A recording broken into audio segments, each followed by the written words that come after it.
kaya rotary kasi nagro-rotate yan. You put the round bottom plus dito. Yung sample mo na in-extract mo with an organic solvent, hindi pwedeng tubig ha. Basta rotary evaporator, hindi pwedeng tubig.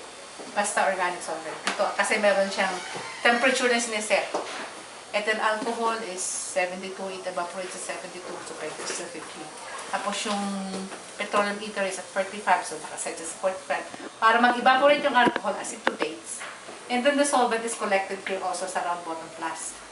So yung natira dito, yun yung extract mo na gagamitin mo for whatever analysis or purposes you're going to use. Ito yung rotary evaporator. Ano siyang cooling system. Nandito yung ano, set lang. Kasi ito cooling system to eh. So makikita mo dito ang temperature kung saan mo siya na-set. Kung 8 degrees centigrade, kung 10 degrees centigrade, so nandito siya. That's the rotary evaporator. Ito naman kasi sa extraction ng heterotoxin. Ito kasi separatory panel yan. The longer one. Kasi dahil ito yung ano, yung ginagamit ng yung mga silica gel, silica na nakalagay dito para to separate na extract, para to purify yung nandito, para makuha yung dito. Yung, it's another term of filtration. You separate the liquid dito. Nandito yung mga silica gel dito. Tapos, yung distillate, yung dito, yung filtrate dito, i-concentrate using the rotary evaporator.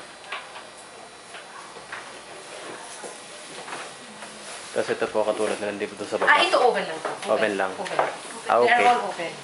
Kasi ito din for inaayos, ginagamit ito rin sa sa paggagayang ng petri pieces. Pag-sterilize, pwede ika-out. Okay nila. Ayan po. Ito food processing kasi wala nang pina-process ngayon. Wala namang ngayon food product. So, this is okay.